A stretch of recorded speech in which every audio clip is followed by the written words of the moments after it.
All right, so Harvey Dent.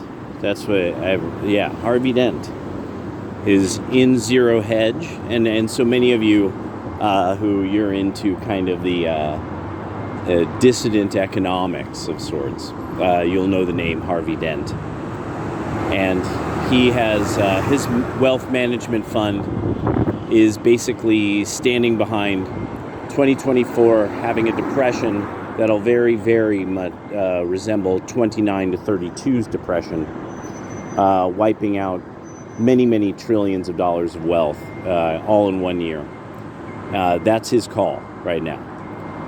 And he's just like, we should be basically seeing by May, it'll absolutely just, people will be just crushed alive by the amount of it, all of it collapsing on itself. And so one of the things I started to think about, because you'll then find more established sorts of types of they're the more established wealth funds that they'll be talking about their outlook. And one of the things that keeps coming up, I believe Ali Velshi is one of the people who really brings this up a lot. When he's not at the World Economic Forum. But Ali Velshi was one of these people who's saying, oh no, this could result in deflation. And he had this terrible fear of deflation. But I started to walk through. I'm always like, oh, that's a bunch of fucking malarkey. And then I said, okay, let me walk through it logically. Let me try to think about what would be if I started to see prices going down. So this idea of with deflation, that's almost the only argument that's ever used, and this is why I've never liked this argument about deflation ever since I started getting more hep to the way market economics works. But then beyond that, I was like, actually, I could see how if suddenly you really do have things that are actual assets that fall in price, or they were considered assets of quite a bit of value, and then they suddenly fall in price, and they keep falling in price. Well, the argument that's usually used is people will just keep waiting to buy things until the price falls to zero. Now, this doesn't really make any sense. And really, this is why I was like, okay, the reason why praxeologists and that kind of realm of thinking, the dissident economics of Austrian and the Austrian school types, is that they have to look at it as, well, no, but commerce has to continue. I mean, people need things. People have to do things all the time. So that's why I was like, yeah, the praxeologist kind of people in the Austrian school, this is why that's an argument about deflation that they're just like, that's a very bizarre argument that they're making about deflation, and it just is immediately approached that way. I started thinking of it like, well, at some point there would be things that would be assets that would be extremely valuable that suddenly fall in price or fall in what people would say is the value, like some kind of assessed value. So I started thinking about it. I'm like, no, but that's how people borrow. You borrow based on the collateral, and the collateral, it is of a certain assessed value. So that if somebody starts to lose their money, what they're going to do is they're going to take the collateral. So if cities do this, if cities' assets deflate, and they're already loaning, they're already in loans, and so that has then its own problems, because whatever, say the city would then be, if say it's a city and they're financing something, well, is the thing that they're even financing going to go down in its fundamental value? Then there's the issue of they're probably paying people to do something. Okay, fair enough. Well, how do we know those people are going to still do it if what somebody will pay them drops? Because what must be presumed is that at some point, if things start deflating, that this deflation would also hit what you would pay people to do, especially in fields like construction work, stuff like that. Highly skilled and specialized skills. That at some point they would be like, yeah, I no one will give me the bid that I want. So I was starting to really walk through this, and I'm like, so the arguments that a lot of these arguments about deflation are actually not this whole idea of people will just wait to buy things because deflation will make them just wait forever, and they'll just wait till zero. That doesn't make much sense. But the idea that you won't be able to pay anyone and that you'll have this problem as the economy tries to deal with, because not every asset can deflate in value. There's some people need things, like I was saying before. So there's some things that it's like, well, no, but you can't pay anyone to get that. Like, say, rice. Can't pay nobody enough money to get the rice to market because of deflation. How much then is rice worth? Well, it's not in the market, so rice is going to be real expensive then, compared to like all kinds of other items that has suddenly deflated in their value, like a truck. So you'll have like trucks that are worth nothing, but you'll have to pay for them in rice, because rice is getting more rare because there's nobody who will drive the truck for money to get the rice to the market. That's what, as I started to walk through deflation, I'm like, that's what I really am kind of wondering if that would happen. With inflation, we're already seeing what would happen. We've seen that all our life. But with deflation, this idea of, people will just wait till zero and they'll just buy cars for pennies. And it's like, what? I don't know if that's what. So, but then I really thought about, no, I think with enough deflation, you'll see fascinating chaos. That, yeah, you might get a car for pennies, but can you get the gas at all? Being that the profits made in that field are really actually much more thin, much more, they're marginal, and then at many stages. So you need stable prices so that you know how to deal with any market trade. So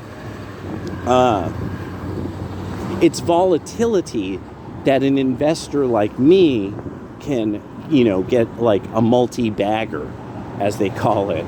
You invest in it at $2, sell it at 20, you've made a lot of money. Well, that's the idea. So, yeah, I was just rolling over this where I was like, I don't think the deflation argument, I think it's a weird argument the way they're arguing this.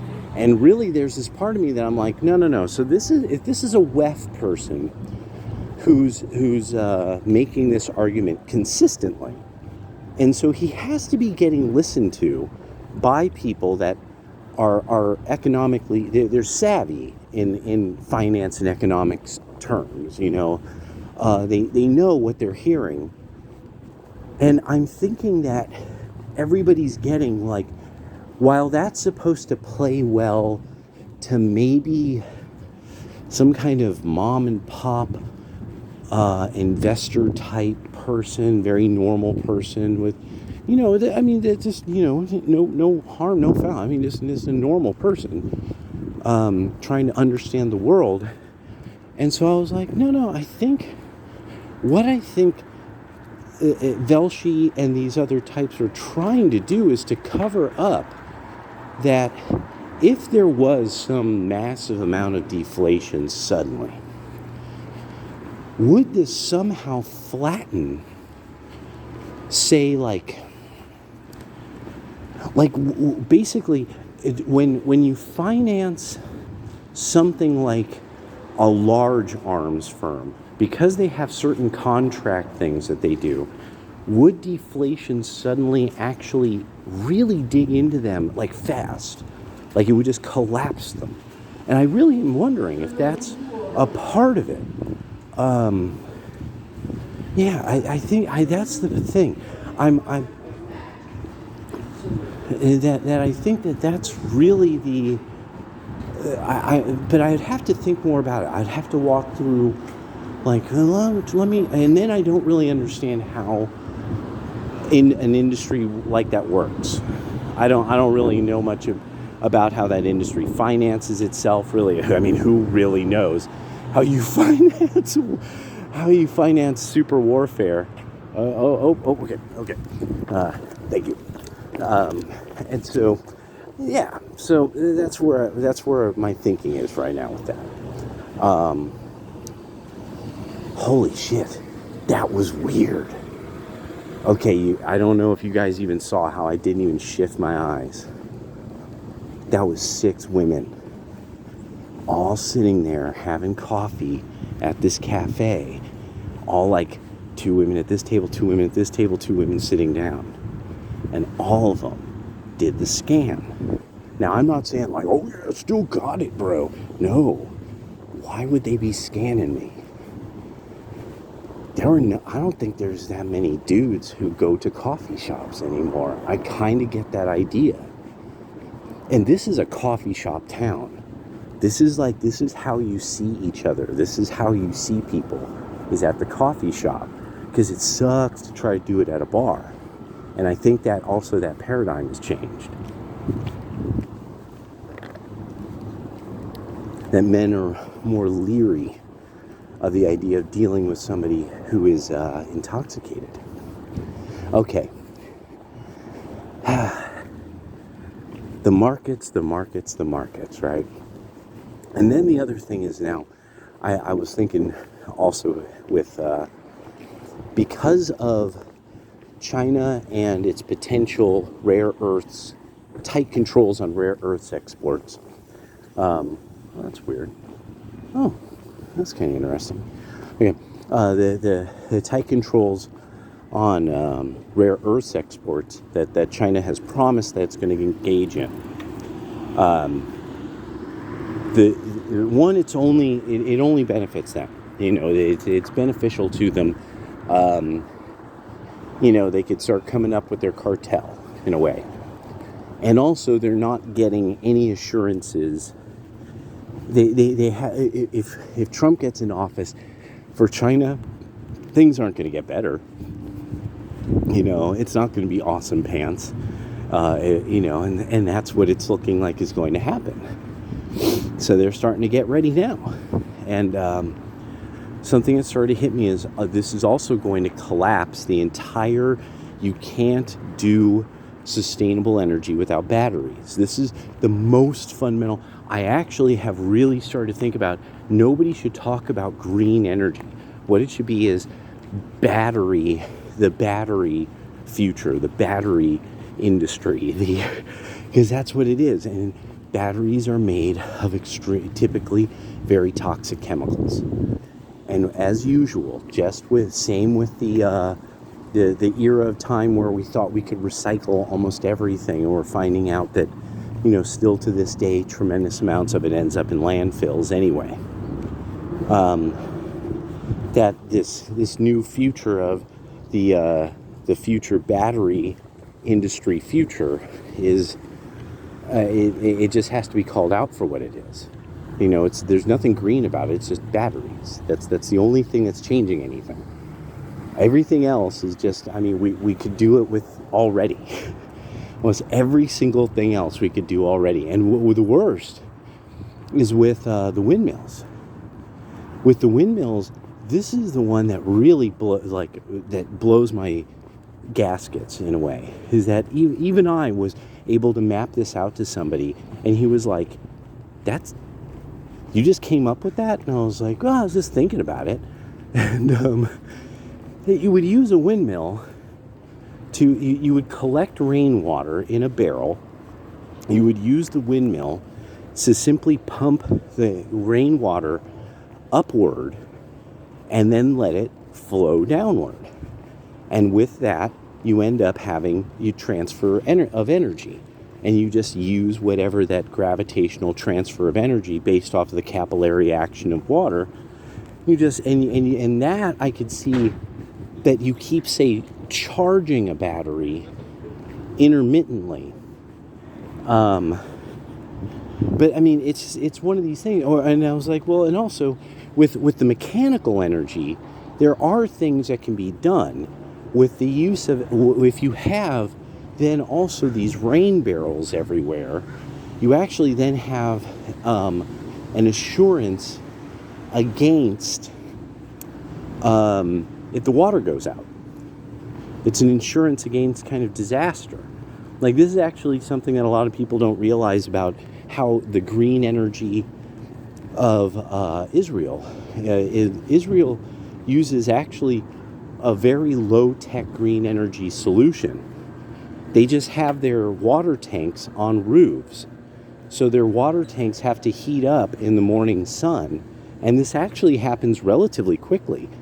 I experienced this at a hostel. And so it's one of these things like, no, this, and then they have places that superheat water and stuff off of solar arrays, but it's just a bunch of mirrors focused on a really dark building that pumps water up and pumps it back down. And so and then that's the other one. Once you add the thermal component, now you have multiple forms of energy, and the mechanical energy and the thermal energy, and then you have the magic capillary action of water, or even, if I remember correctly, the way that they use this, I think it was just conversion to steam to make electricity out of water and solar power, and thermal radiation, really, thermally radiated hot water. So brilliantly low tech. That was the thing, is that really the best green methods are brilliantly low tech. One of the most low tech green methods that's better than anything else people are talking about is hedges. If you really want to control internal heat of a building, if you want to control how much water loss or water can get into the ground, you start exploring the use of hedgeworks. There's places that I've seen this done. Like, even here in the Northwest, there's people who have used hedgeworks to make sure certain portions of their property stay at a certain temperature. But you just have to know how to do that. That's a better that's green technology. That's, but also that's wisdom.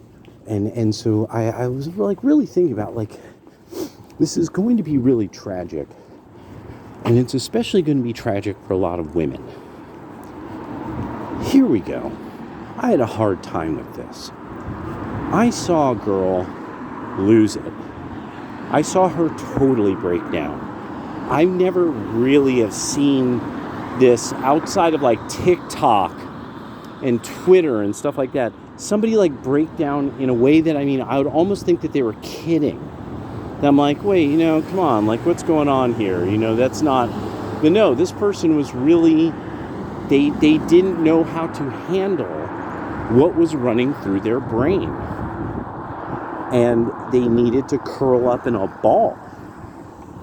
And then they were like, no, I've got to do this. And I mean, they were losing their fucking Scooby snacks in front of me. And I was like, holy crap, what the fuck is happening in front of me right now? So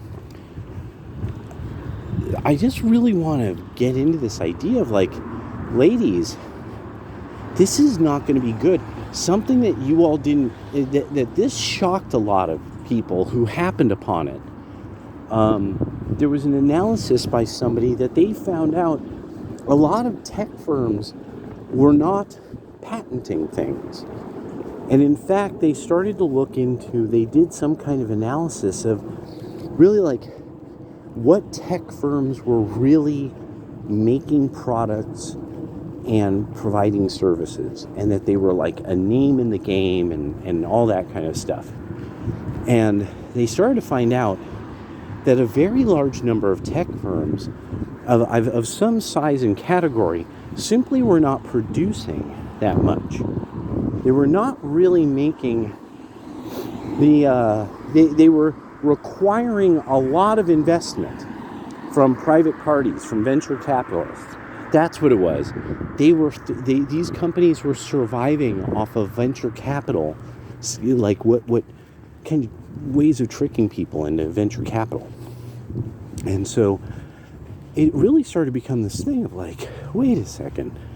Okay, so he did this analysis that said that there's a lot of firms that are just going to collapse.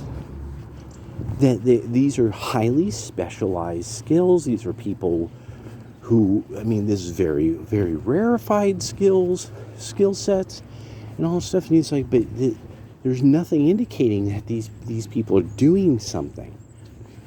And at some point, the venture capital is simply going to pull out. This is at some stage it has to. And he was right. And not only was he correct, that his call was that venture capital would pull out of these companies. And because of how, just any industry works of highly specialized skill like that, you'll typically have a cluster. The companies will cluster. So he said this will collapse the real estate in that area when they all fold. And he was right. He was absolutely correct. And these companies laid off thousands. And so and now it's affecting even the creative end of entertainment. So this is really this thing of there's indicators of the disaster coming. There's good solid indicators. And it's going to be very, very hard for women. And I really want you to start scanning the streets now. Like really getting used to what the... Oh yeah, you are really there. You are a teeny little dog. Making a poopy. Okay. And off you go.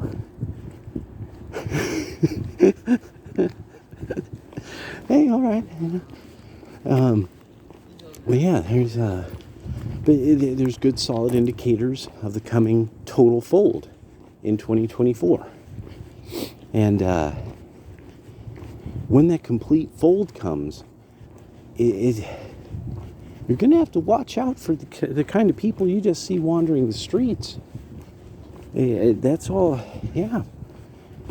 Yeah, the total fold, 2024.